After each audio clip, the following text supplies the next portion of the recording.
verb to be โตกิใส่ตรงกิกลุ่มนี้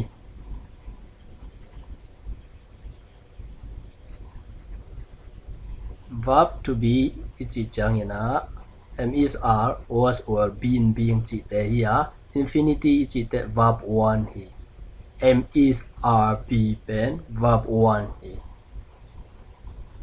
past tense verb 2 v2 hi lo hi kol gam jo gama line ki te hidan ki ar hi manina v2 ji hi lo na verb 2 hi was or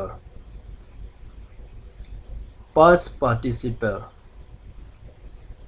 verb 3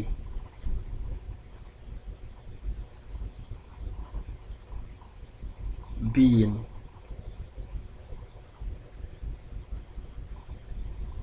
present participle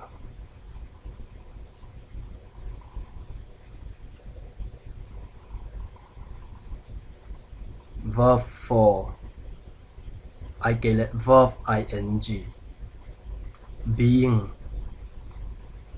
ฮิเต็งเป็น verb to be e in กวนปี verb to be e also group e verb to be อีโลจังยิน he am is are be was were been being จีเตนับออกเดนนิน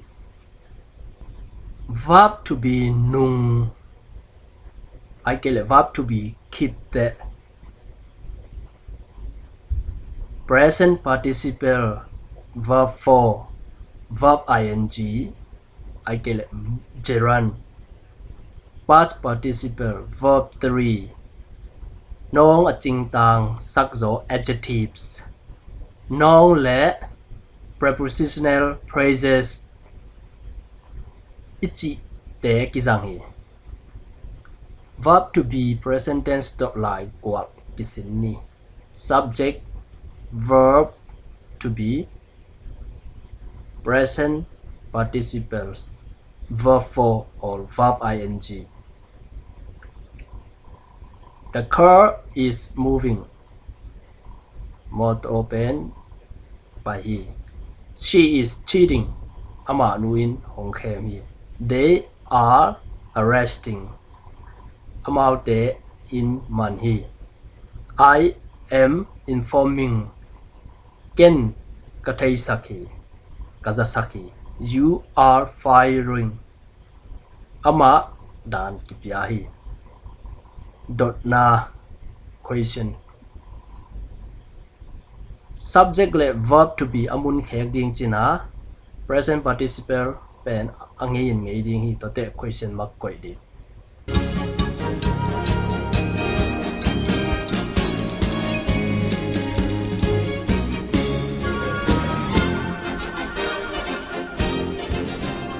dot na question to lai gol kisin ni verb to be subject present participle verb 4 I get a verb ing I get a gerund is the car moving moto akikhin hiam is she cheating ama nuin hong khem hiam are they arresting amau te akiman hiam am I informing ken kazasak hiam are you firing nang dan kipyayam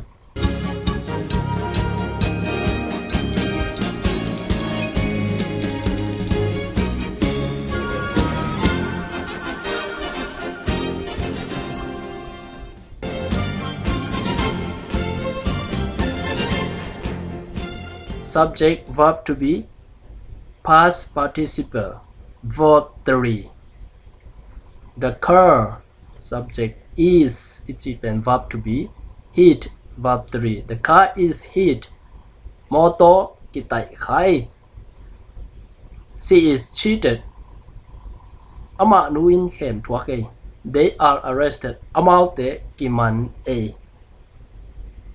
I am informed ke hong ki zasak ma e you are fired nang dan kipya e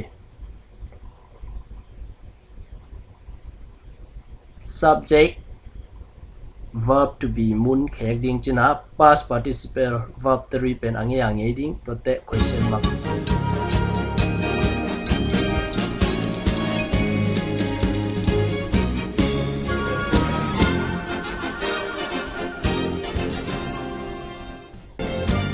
Verb to be masa ding hi to te subject to te past participle verb 3 to te question mark. Is the car hit? Motor kit tại khái. Is she cheated? Ama nu khe ma thwa khia. Are they arrested? Ama te akiman khaya. Am I informed? Ke hong ki jasa khaya. Are you fired? Nang hong ki dan pia ya.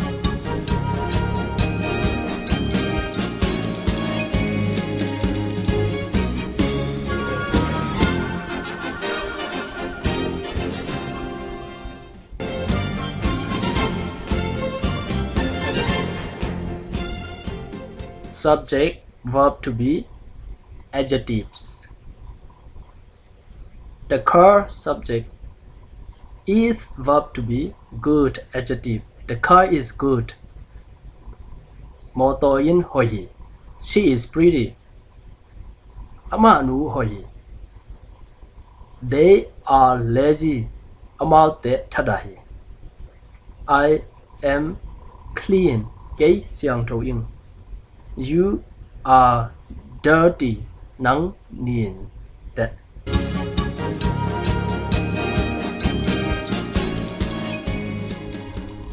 Dot na subject le verb to be amun khek ding china. Verb to be masa ding subject to the adjective to the question mark.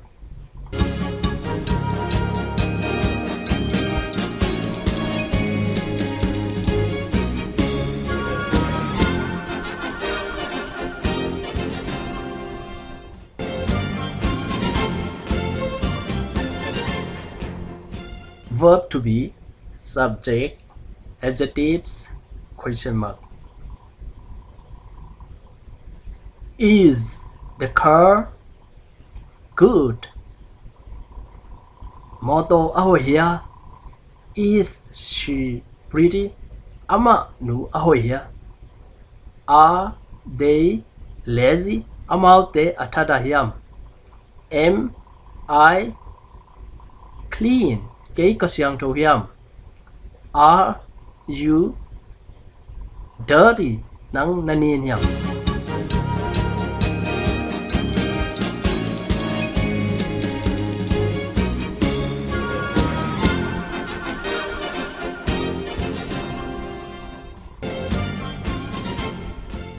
Subject, verb to be,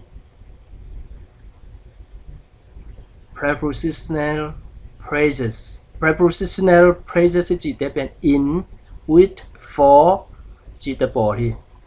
The car subject is verb to be, in the garage. Prepositional phrases. Moto ina moto ko ina in sunga mi. She is in the car. Ama nu ina moto sunga omi. They are with their parents. Ama te in anu apa te to omi. I am at home. Ke ina oming. You are by the window. Nang ina prem pau gea na omi.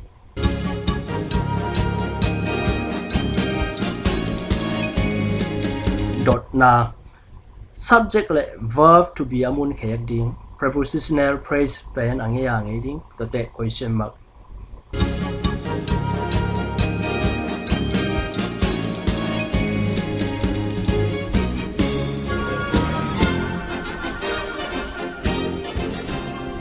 Verb to be, subject, prepositional phrases, question mark.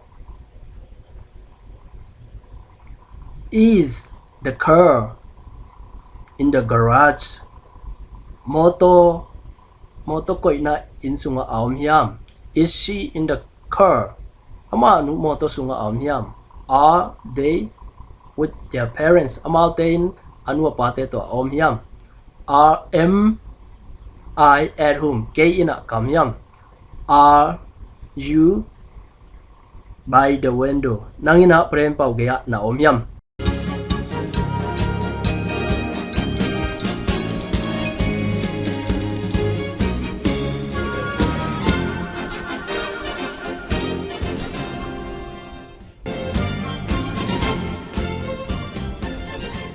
Subject verb to be nouns. It subject is verb to be. Occur nouns. It is occur hina moto khari. She is a singer. Ama nuina lasa khari. They are Zomi soccer team.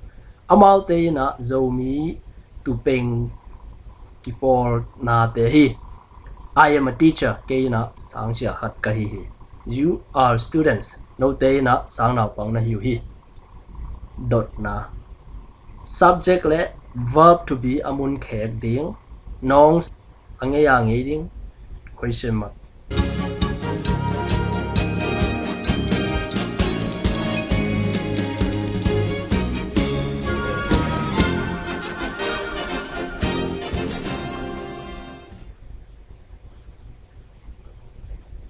Verb to be subject nouns question mark. Is it occur? Is it occur? In moto kharahiyam. Is she a singer? Ama nuina lasa kharahiyam. Are they Zomi soccer team? Amau te na Zomi tupeng kipor te ahiu hiam. Am I a teacher? Kein sang sia khat kahiam. Are you students? No ten sang na pang na hiu hiam.